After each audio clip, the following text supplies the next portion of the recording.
the door.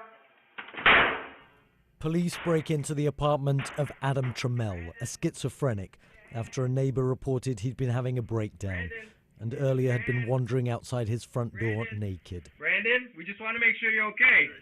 When they find him, Aleem is taking a shower.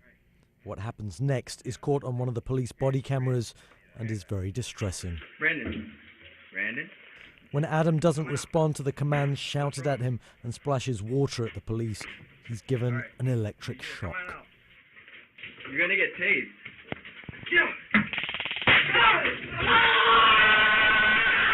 I don't want to tase you again, Brandon. Relax, Brandon. Over the next 10 minutes, Aleem, not Brandon as they were shouting, gets more distressed, screams all the more desperately, but gets tased many, many more times.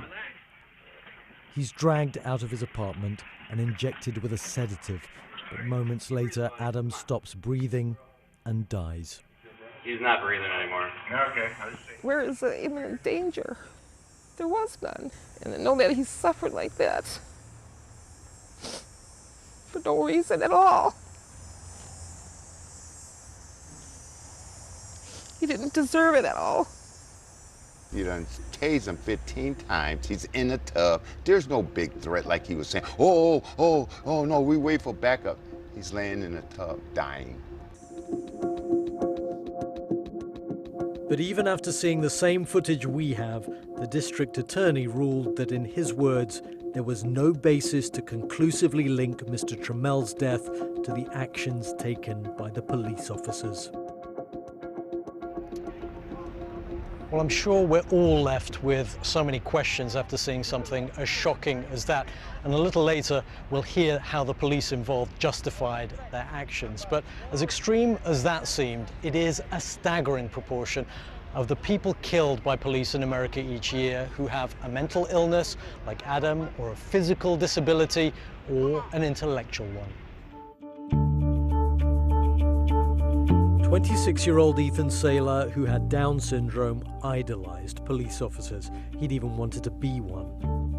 One evening, he'd been at the cinema with a carer, but at the end of the film, he went back to his seat, wanting to see the movie again.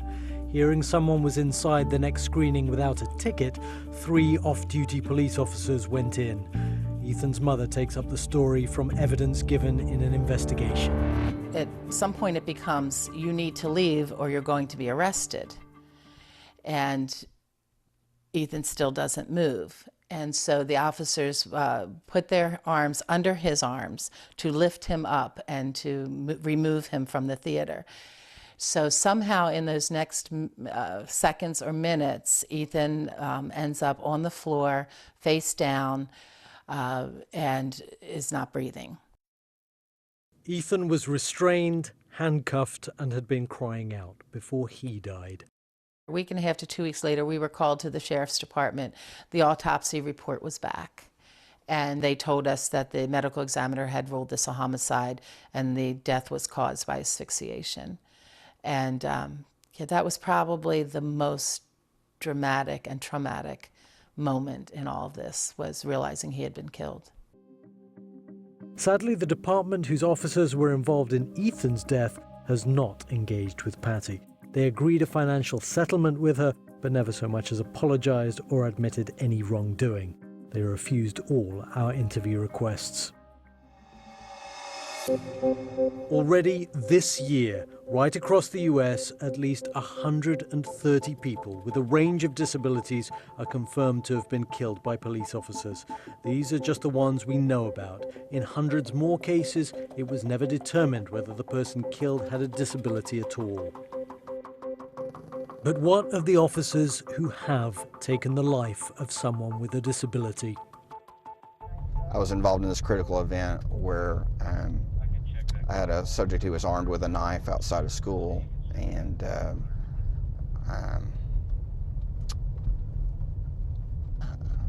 I was forced into a situation where I didn't have any other choice but to shoot and kill the individual. After the incident was over, I was able to be told that she had a history of mental illness. I didn't know that at the time. I didn't understand what was going on at the time. The reality is that no one wants to be involved in that moment where they have to point a weapon at another individual and pull the trigger. Then why does it happen so often, with so many people with disabilities killed by the police? Well, all police here are, of course, armed, and they face members of the public who are too, often. Show me your hand! Hey! The complaint from many around the country is that officers too often command and control, shouting orders, then physically taking charge, especially when someone doesn't immediately comply, and that can include the use of lethal force. The problem is some people, as we've seen, just can't comply. There's times when, you know, you couldn't touch Adam. He got really withdrawn, or he'd get up excited.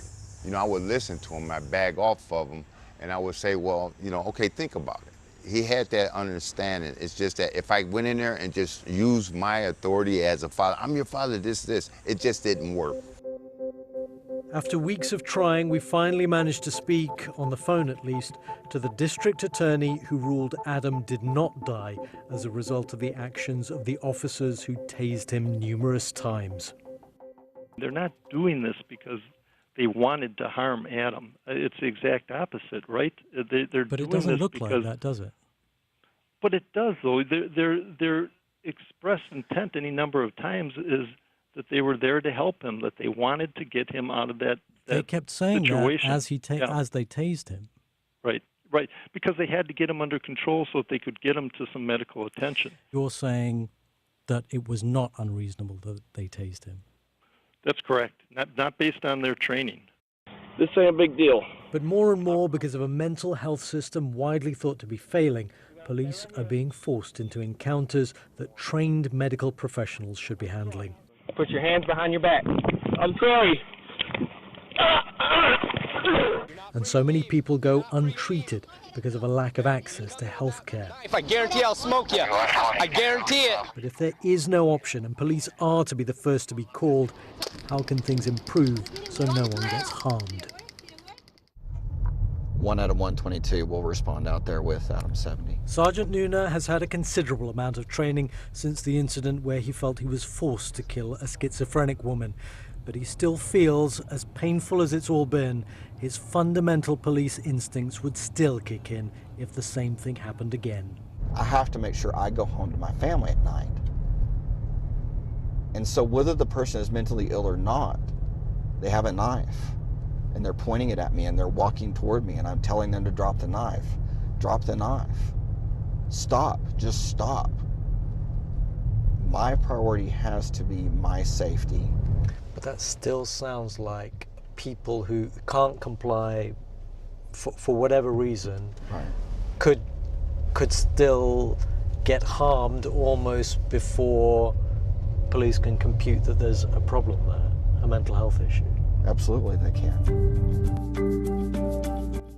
There are few hopes of the major shift in police culture which many feel could save the lives of people with disabilities, where de-escalating situations really is the focus.